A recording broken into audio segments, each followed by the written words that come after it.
Viewers. नमस्कार दर्शकों, मैं हूं मीनल और आप देख रहे हैं एमएनएस न्यूज टीवी। स्वागत है आपका शाम की खबरों में।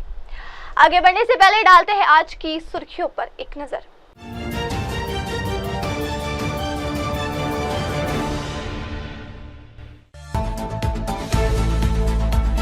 यूक्रेनी हमले के बाद पुतिन का वीडियो वायरल। सूर्य के तापमान तक पहुंचने वाले वायरेज से करेंगे अटैक, सब हो जाएगा राख। रूस की RS-28 सरमत और शैतान को मिसाइल हिला सकती है एक ग्रह, इनसे किया पलटवार तो होगी बड़ी तबाही। इटली में फटा यूरोप का सबसे एक्टिव माउंट एटना ज्वालामुखी, भीषण विस्फोट से जान बचाकर भागे पर्यटक। और अब खबरें विस्तार से। यूक्रेनी हमले के बाद पुतिन का वीडियो वायरल हुआ है। सूर्य के तापमान तक पहुंचने वाले वॉरहेड से करेंगे अटैक, सब हो जाएगी राख। यूक्रेन द्वारा रूस में बड़ा ड्रोन हमला करके उसके 5 एयरबेस पर तबाही मचाने से रूसी राष्ट्रपति पुतिन के धैर्य की सीमा टूट चुकी है। बस इस बीच यूक्रेन को पुतिन की धमकी वाला वो वीडियो वायरल हो रहा है जिसमें उन्होंने यूक्रेन पर और शनिक वॉरेज से अटैक करने की धमकी दी है। हालांकि ये वीडियो पुराना बताया जा रहा है। यूक्रेन के ड्रोन हमले के बाद रूस के राष्ट्रपति पुतिन वो वीडियो वायरल हो रहा है जिसमें उन्होंने रूस पर खतरनाक जवाबी हमले की चेतावनी दी है। वीडियो में पुतिन ने कहा कि हम यूक्रेन पर ऐसे वॉरहेड से जवाबी हमला करेंगे जिनकी गर्मी सूर्य के तापमान तक पहुंच जाती है। पुतिन ने कहा कि हमारे आर्सेनिक वॉरहेड सूर्य के तापमान तक पहुंचते हैं, ये बेहद विनाशकारी होते हैं। जाहिर है अगर रूस यूक्रेन पर हमले के लिए आर्सेनिक वॉरहेड्स का इस्तेमाल करता है तो भयानक तबाही मच सकती है। पुतिन का ये वीडियो पुराना बताया जा रहा है मगर रशिया न्यूज ने इसे 2 जून को शेयर किया। रूसी राष्ट्रपति व्लादिमीर पुतिन ने यूक्रेन को खतरनाक तीखी चेतावनी जारी करते हुए कहा कि रूस अब लक्ष्य चुन रहा है और ये लक्ष्य यूक्रेन के सीमाओं से भी परे हो सकते हैं। उनके इस बयान को पश्चिमी सहयोगी और विशेषकर अमेरिका और नाटो के लिए एक सीधी धमकी माना जा रहा है। पुतिन ने आर्सेनिक वॉरहेड से हमला करने की धमकी दी। राष्ट्रपति पुतिन ने कहा कि रूस जवाबी हमले के दौरान यूक्रेन से परे भी निशाना लगा सकता है। उनके इस बयान से साफ संकेत है कि रूस केवल यूक्रेन तक सीमित नहीं रहेगा, जरूरत पड़ी तो वो पश्चिम देश विशेषकर अमेरिका और नाटो पर भी हमला कर सकता है जो यूक्रेन को लगातार सैन्य मदद दे रहे हैं। नाटो और अमेरिकी हथियारों के दम पर ही यूक्रेन रूसी सीमाओं पर उसके अंदर तक हमला करने में सक्षम हो गया, इसलिए रूस अपने जवाबी हमले को और भी व्यापक बना सकता है। पुतिन ने यूक्रेनी राष्ट्रपति व्लादिमीर ज़ेलेंस्की को पश्चिम की कठपुतली करार दिया और चेतावनी दी कि रूस की प्रतिक्रिया निर्दयी होगी। पुतिन ने कहा कि ज़ेलेंस्की और उसके पश्चिमी आका जल्द ही पछताएंगे। हमने काफी सहन कर लिया है, अब रूस चुप नहीं बैठेगा। Про орешник, да? А на материалы-то какие? Температура на этих боевых головках соответствует температуре Солнца, температуре на поверхности Солнца. Ну, мы же понимаем, да? С 80-х годов еще разрабатывали системы планирующего блока летающего. Авангард мы его назвали. Там сопоставимые температуры, чуть меньше, чем на поверхности Солнца. В конце 80-х годов еще задумались о том, чтобы сделать такие системы. Не могли, потому что не было материалов. Вот в чем была проблема. Он летит и плавится, как эскимо. И сигнал на управление проходит. Это результат работы над новыми материалами.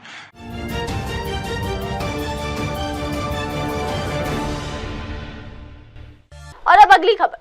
रूस की RS-28 सरमत और शैतान 2 मिसाइलें हिला सकती है एक ग्रह, इनसे किया पलटवार तो होगी बड़ी तबाही। यूक्रेन के राष्ट्रपति ज़ेलेंस्की ने भले ही रूस के अंदर 4000 किलोमीटर तक ड्रोनों की घुसपैठ कराकर उसके 5 एयरबेस को तबाह कर दिया, लेकिन अब कीव पर मॉस्को को बड़े पलटवार का खतरा बढ़ गया है।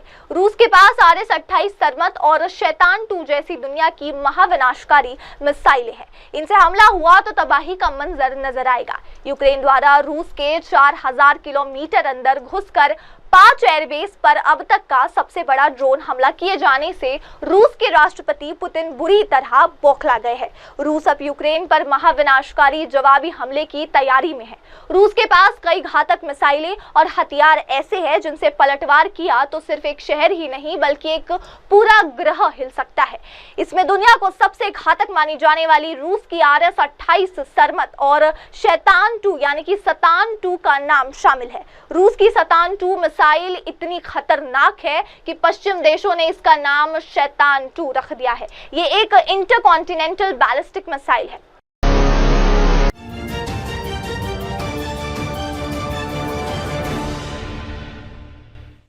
और अब अगली खबर, इटली में फटा यूरोप का सबसे एक्टिव माउंट एटना ज्वालामुखी, भीषण विस्फोट से जान बचाकर भागे पर्यटक। इटली में माउंट एटना ज्वालामुखी में महाविस्फोट हुआ है। ज्वालामुखी फटने के बाद मौके पर मौजूद पर्यटक अपनी जान बचाकर भागते नजर आए। इटली में यूरोप का सबसे सक्रिय और खतरनाक माना जाने वाला माउंट एटना ज्वालामुखी में भयानक विस्फोट हुआ है। ज्वालामुखी के फटने से दूर तक लावा, राख और धुआं पहुंच रहा है। इस महाविस्फोट के बाद पर्यटकों को जान बचाकर मौके से भागना पड़ा। देखते ही देखते ज्वालामुखी से निकली राख, धुआं और गर्म लावा मीलों दूर तक फैल गया। कई पर्यटकों ने इसका वीडियो और फोटो भी बनाया है।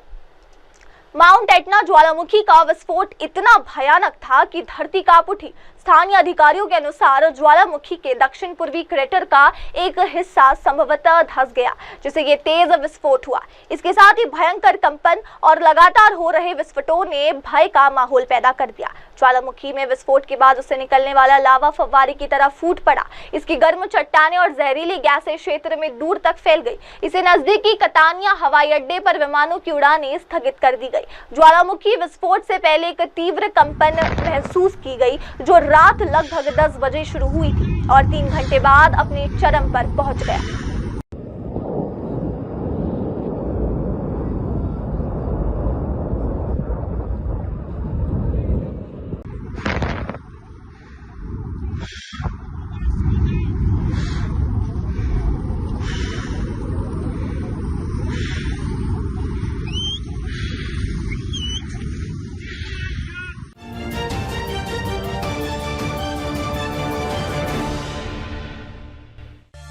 अगली खबर, भारत G20 की मेजबानी करता है और पाकिस्तान T20 प्रियंका चतुर्वेदी बोली कि पाकिस्तान सरकार आतंकवाद की पनाहगार है।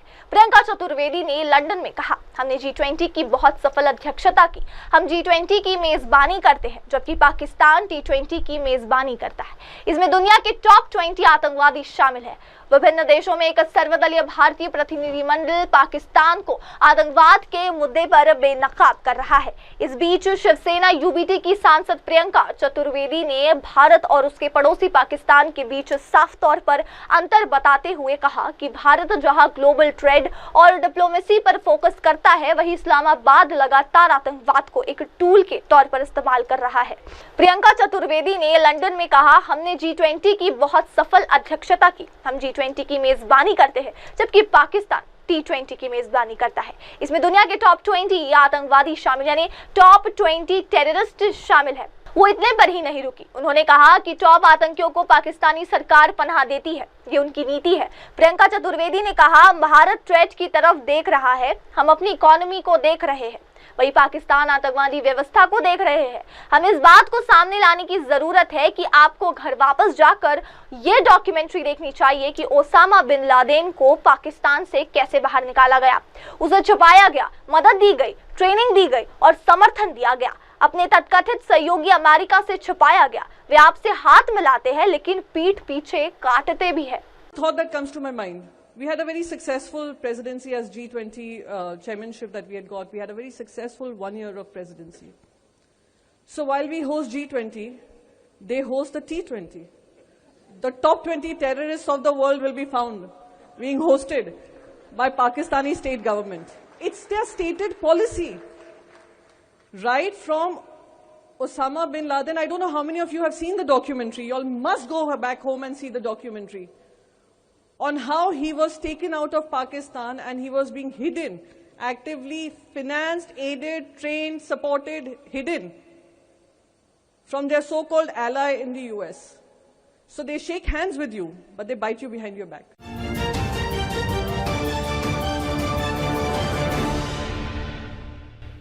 अगली खबर, भारत इथियोपिया आतंकवाद के खिलाफ एकजुट है। अनुराग ठाकुर ने कहा, आतंकवाद को बढ़ावा देने में पाकिस्तान शामिल। मोदी सरकार की कूटनीतिक पहल के तहत भारत ने आतंकवाद के खिलाफ वैश्विक समर्थन जुटाने के उद्देश्य से कई देशों में सर्वदलीय प्रतिनिधिमंडल भेजे हैं। ऐसे ही एक प्रतिनिधिमंडल इथियोपिया दौरे पर है, जिसमें भाजपा सांसद अनुराग ठाकुर भी शामिल है। ये प्रतिनिधिमंडल राष्ट्रवादी कांग्रेस पार्टी यानी कि एनसीपी शरद पवार की सहयोगी पार्टी सुप्रिया सुले की अगुवाई में है। इस यात्रा को उद्देश्य आतंकवाद के खिलाफ भारत की लड़ाई को अंतर्राष्ट्रीय मंचों पर मजबूती देना और सहयोगी देशों के साथ एकजुटता प्रदर्शित करना है। भारतीय सांसद अनुराग ठाकुर ने शनिवार को एएनआई से बातचीत में कहा कि इथियोपिया ने आतंकवाद के खिलाफ भारत के साथ जो एकजुटता दिखाई, वो दर्शाती है कि दोनों देशों का एक साझा उद्देश्य है। उन्होंने कहा, हम सभी आतंकवाद के खिलाफ शून्य सहिष्णुता के पक्ष में हैं। उन्होंने बताया कि अफ्रीकी संघ यानी कि अफ्रीकन यूनियन खासकर साहेल क्षेत्र आतंकवाद से गंभीर रूप से प्रभावित है, जहां अब तक 3,43,000 से अधिक लोगों और सशस्त्र बलों ने अपनी जान गंवाई। अफ्रीकी संघ के पास आतंकवाद का एक स्पष्ट नीति और रणनीति है, जिसे भारत ने समझा और इस पर अपना दृष्टिकोण साझा किया कि भारत दशकों से सीमा पार आतंकवाद का सामना कर रहा है और हजारों नागरिक व जवान इस लड़ाई में शहीद हो चुके हैं। ठाकुर ने हाल ही में जम्मू कश्मीर के पहलगाम में हुए धर्म आधारित आतंकी हमले की कड़ी निंदा की और बताया कि भारत 1 अरब की जनसंख्या इस लड़ाई में एकजुट है। उन्होंने पाकिस्तान पर भी तीखा हमला किया, जो आतंकवादियों को प्रत्यक्ष या अप्रत्यक्ष रूप से वित्त पोषण करता है। हमने इथियोपिया के साथ आतंकवाद के खिलाफ एक मजबूत वैश्विक गठबंधन बनाने पर सहमति जताई है। उन्होंने कहा, इथियोपिया में इस प्रतिनिधिमंडल ने कई महत्वपूर्ण बैठकों का आयोजन किया। इनमें इथियोपिया की सत्तारूढ़ पार्टी प्रॉस्पेरिटी पार्टी के उपाध्यक्ष अदेम फरा, अफ्रीकी संघ के मुख्यालय में शांति और सुरक्षा परिषद और देश के पूर्व प्रधानमंत्री हाइलेमारियम देसालगेन के साथ बैठक भी हुई। प्रतिनिधिमंडल का इथियोपिया के बोले अंतर्राष्ट्रीय हवाई अड्डे पर भारत के राजदूत अनिल कुमार राय ने स्वागत किया।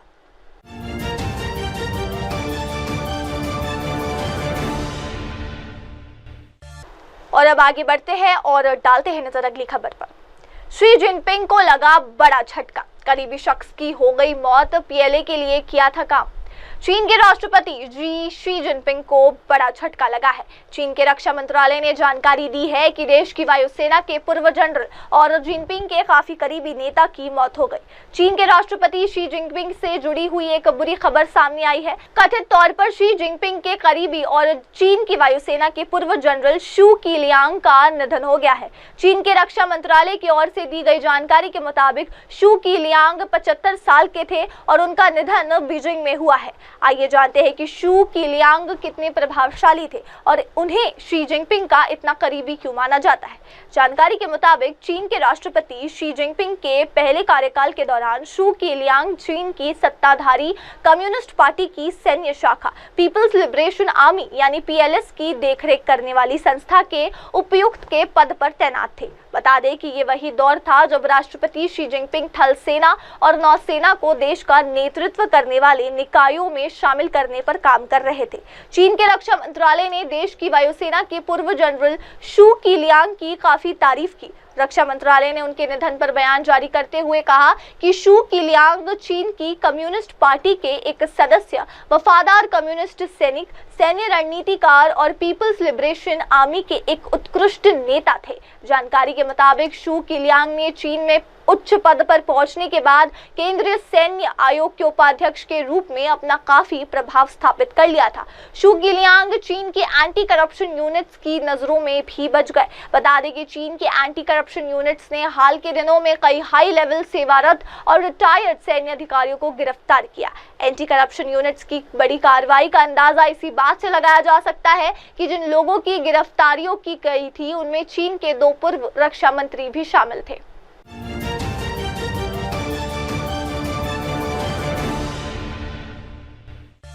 और अब अगली खबर। संसद में विश्वास मत हासिल नहीं कर सके मंगोलिया के प्रधानमंत्री, कड़े विरोध के बाद दिया इस्तीफा। लोकतंत्र कायम करने की राह पर चल रहे मंगोलिया में सियासी उथल-पुथल है। अपने बेटे के बेतहाशा खर्च को लेकर विरोध का सामना कर रहे प्रधान ओयुन एर्डेन लुफ्सन्नामसेराय संसद में विश्वास मत हासिल नहीं कर सके। प्रधानमंत्री ने मंगलवार सुबह इस्तीफा दे दिया। वॉशिंगटन में मंगोलिया के दूतावास ने इसकी पुष्टि की। मीडिया रिपोर्ट्स में कहा गया कि प्रधानमंत्री ओयुन एर्डेन लुफ्सन्नामसेराय को 44 वोट मिले, जो आवश्यक 64 से काफी कम है। दरअसल प्रधानमंत्री के बेटे के खर्च को लेकर कई सप्ताह से विरोध प्रदर्शन हो रहा था। प्रदर्शनकारियों ने प्रधानमंत्री से पद छोड़ने की मांग की। प्रदर्शनकारियों का कहना था कि देश की खनिज संपदा से व्यापारिक हितों और धनी लोगों को लाभ हुआ है, जबकि कई मंगोल लोग अभी भी गरीबी में जी रहे हैं। इसके बाद संसद में विश्वास मत को लेकर मतदान कराया गया। मतदान से पहले ओयुन एर्डेन ने चेतावनी दी कि इससे अस्थिरता पैदा हो सकती है और मंगोलिया का नया लोकतंत्र हिल सकता है। उन्होंने कहा कि अगर शासन अस्थिर हो जाता है, आर्थिक स्थिति खराब हो जाती है, तो राजनीतिक दल आम सहमति पर नहीं पहुंच पाते। इससे जनता का संसदीय शासन में विश्वास खत्म हो सकता है और हमारी लोकतांत्रिक संसदीय प्रणाली के ढहने का खतरा हो सकता है। उन्होंने अपनी गलती स्वीकार करते हुए कहा कि मैंने बड़ी परियोजनाओं को बहुत अधिक समय दिया, जबकि सामाजिक और आंतरिक राजनीतिक मामलों पर पर्याप्त ध्यान नहीं दिया। ओयुन एर्डेन 4 वर्षों तक इस पद पर रहे थे तथा इससे पहले भी उन्हें पद छोड़ने के लिए कहा गया था।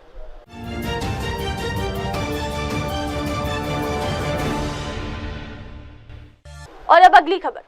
ब्रिटेन आतंकवाद से लड़ने के भारत के प्रयासों के साथ है। ब्रिटिश सांसद शिवानी राजा की बयान सामने आया है। लेस्टर पूर्व से ब्रिटिश सांसद शिवानी राजा ने रविशंकर प्रसाद के नेतृत्व में भारत के सर्वदलीय संसदीय प्रतिनिधिमंडल से मुलाकात की। उन्होंने इसे सकारात्मक बैठक बताया। उन्होंने भारत के साथ काम करने और आतंकवाद से निपटने के प्रयासों में उसका समर्थन करने की इच्छा भी जताई। ANI के साथ एक साक्षात्कार में शिवानी राजा ने आतंकवादी हमलों का जवाब देने के लिए भारत की प्रशंसा की। उन्होंने ब्रिटेन और अन्य देशों से आतंकवाद की निंदा करने और इसके खिलाफ खड़े होने का आह्वान किया। सर्वदलीय प्रतिनिधिमंडल के साथ अपनी बैठक के बारे में उन्होंने कहा, हमने अभी भारत के वरिष्ठ प्रतिनिधिमंडल के साथ अपने पार्टी मुख्यालय में कंजर्वेटिव फ्रेंड्स ऑफ इंडिया के साथ एक गोलमेज सम्मेलन की मेजबानी शुरू की है। ये वास्तव में एक सकारात्मक बैठक थी। उस बैठक से बहुत कुछ सीखने को मिला। कुल मिलाकर ये वास्तव में सकारात्मक थी और हम भारत के साथ काम करने और आतंकवाद से निपटने के उनके प्रयासों में उनका समर्थन करने के लिए तत्पर है। उन्होंने कहा कि ब्रिटेन ने हमेशा आतंकवाद की निंदा की। ब्रिटेन की शैडो विदेश मंत्री प्रीति पटेल ने पहलगाम में हाल ही में हुए आतंकवादी हमले की निंदा की। शिवानी राजा ने कहा, ब्रिटेन में हमेशा आतंकवादी के हमलों की निंदा की है, चाहे वो पहलगाम में हो या दुनिया के किसी अन्य देश में। ये कोई अलग बात नहीं थी। प्रीति पटेल ने 22 अप्रैल को हुए आतंकवादी हमले की निंदा में कहा कि कोई समय बर्बाद नहीं किया और मुझे लगता है कि इस दुनिया के नागरिक के रूप में, चाहे आप राजनीति में हो या नहीं, हम सभी का कर्तव्य और जिम्मेदारी है कि जब भी हम आतंकवाद देखें तो उसका विरोध।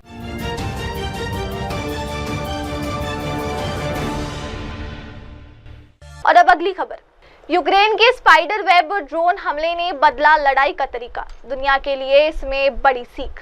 यूक्रेन ने ऑपरेशन स्पाइडर वेब के जरिए ड्रोन हमला कर रूस को बड़ा नुकसान पहुंचाया है। ये नुकसान इतना बड़ा है कि इससे रूसी वायुसेना की ताकत आधी रह गई है और लंबी दूरी में जाकर हमला करने की रूस की ताकत बुरी तरह प्रभावित हुई, क्योंकि ड्रोन हमले में सबसे ज्यादा रूस के लंबी दूरी के बॉम्बर विमानों का नुकसान हुआ। यूक्रेन ने स्पाइडर वेब हमले के जरिए न सिर्फ रूस बल्कि पूरी दुनिया को चौंका दिया। स्पाइडर वेब हमले का असर इतना बड़ा है कि रक्षा विशेषज्ञ इससे भविष्य की लड़ाइयां बदलने का दावा कर रहा है। तो आइए जानते हैं कि यूक्रेन के ड्रोन हमले का दुनिया पर क्या असर होगा। ड्रोन अब सिर्फ एक हथियार नहीं रह गए, बल्कि ये अपने आप में एक बड़ी ताकत बन चुके हैं। रूस यूक्रेन युद्ध ने यह साबित कर दिया कि भविष्य की लड़ाइयों में ड्रोन्स केंद्रीय भूमिका में होंगे और जो देश ड्रोन्स के मामले में बेहतर होगा, लड़ाई में पलड़ा उसी का भारी होगा। दुश्मन के क्षेत्र में हजारों किलोमीटर भीतर जाकर रणनीतिक रूप से अहम ठिकानों को निशाना बनाना, और वो भी बिना अपना एक जवान खोए, ये अब सिर्फ कल्पना नहीं रह गई, बल्कि ड्रोन से इसे हकीकत कर दिया है। दुनिया भर के देश अपनी सेना की मजबूती के लिए लड़ाकू विमान, हेलीकॉप्टर और एयर ट्रांसपोर्ट में भारी निवेश करते हैं। लेकिन यूक्रेन के स्पाइडरवेव हमले ने बता दिया कि भविष्य में किसी भी देश की हवाई ताकत उसके अनमैन्ड ड्रोन्स, AI आधारित ड्रोन्स और लंबी दूरी तक मार करने वाले ड्रोन्स के आधार पर मापी जाएंगी। ऑपरेशन सिंदूर में भारत ने भी ड्रोन्स की अहमियत को जाना और अब सरकार की कोशिश होनी चाहिए कि स्वदेशी ड्रोन विकास की दिशा में तेजी से कदम बढ़ाए जाने की जरूरत है।